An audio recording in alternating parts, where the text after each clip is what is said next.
Welcome back to the Dragon Den, all my loyal Dragonites. I'm King of Dragons 5000 and today we have another action figure review. Today we'll be taking a look at the McFarlane Toys DC Multiverse Mr. Freeze. Before we have a look at Mr. Freeze, let's actually take a look at today's sponsor. Today's video is brought to you by the Jewel Gallery. The Jewel Gallery is the home to the one and only Jewelgram. Jewelgrams make the perfect gifts for Mother's Day, graduation, or just showing someone you care. Completely customizable, filled with various jewelry, goodies, and other things somebody would love, Jewelgrams will make the perfect gift. Pick up your very own Jewelgram for that very special someone in your life. The Jewelgram sold exclusively at the Jewel Gallery, where it's all about the ring. Mr. Freeze is looking rather cool outside of the box, but before we have a look at the figure, let's run through his accessories. Mr. Freeze only comes with his ice gun and an ice effect attached to it.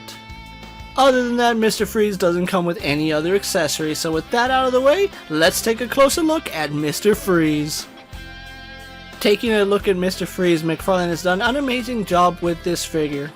A really nice exoskeleton surrounds Mr. Freeze, and I really do like the detailing on it. Taking a look at his head, the dome is removable so you can see better details on his head. Blue skin and red goggles do make Mr. Freeze stand out amongst your DC collection. I especially love the stoic expression that McFarlane sculpted on this figure. It's a very good head sculpt and exactly what you expect when you think of Mr. Freeze. Tubes from his back running to the front do supply Mr. Freeze with some fresh air.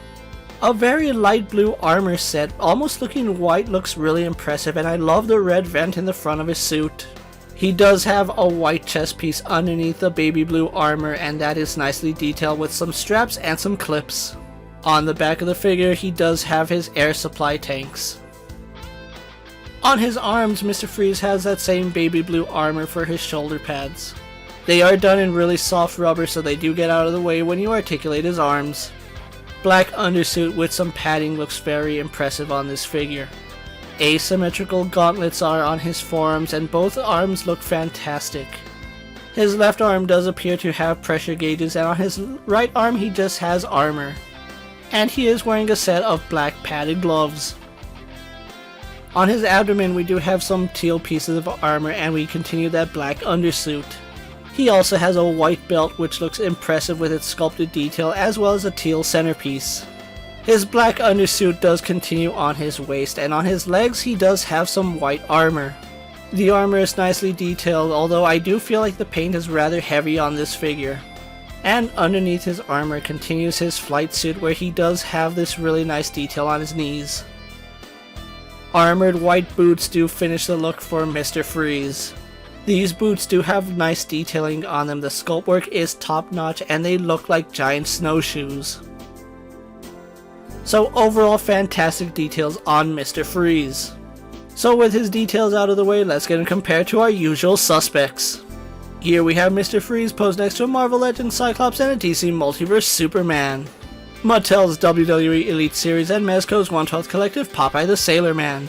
The Lightning Collection White Ranger and the Star Wars Black Series Mandalorian. Overall great scaling with Mr. Freeze and I do feel like the exosuit would give him a little bit of size over other characters. So with the comparisons out of the way, let's actually have a look at his articulation. Mr. Freeze has a double ball joint in the head, ball jointed shoulders, arms go out to the side and do a full 360, bicep swivel and double hinge elbows. A swivel at his wrist, ball joints in his upper torso and in his lower torso. Legs do kick forward, back, and go out to the side. Double hinge in his knees. Ball jointed ankles and he has a toe hinge. Overall pretty standard articulation on Mr. Freeze. So with everything said and done, let's get Mr. Freeze posed for my final thoughts. McFarlane has done a really good job here with Mr. Freeze. I'm very impressed by what we have here. As you would expect coming from McFarlane, the sculpt work is top notch and I am surprised he does have quite a bit of paint on him. Although I do feel the paint is very heavy in some places, overall he still looks very impressive. I like the fact that the dome is removable and you can articulate his head because of that. However, I feel like the colors here on Mr. Freeze are too bright. I feel the baby blue on this figure is a little bit out of place. If they had replaced that with a silver, I think I would like this figure that much more.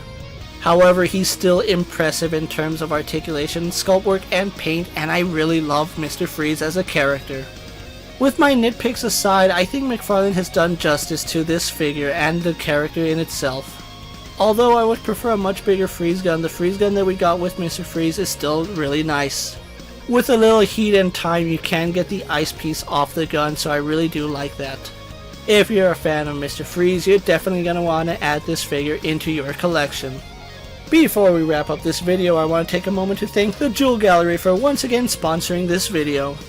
So until next time, don't forget to like this video, leave a comment, subscribe to my channel, and check out all my other DC Multiverse videos. Check out my Instagram account for new and exciting action figure photos, videos, and other goodies, and ring that bell so you never miss a video. And as always, coming from the Dragon Den, my loyal Dragon Knights, I'm King of Dragons 5000, be safe, take care, and I'll see you next time.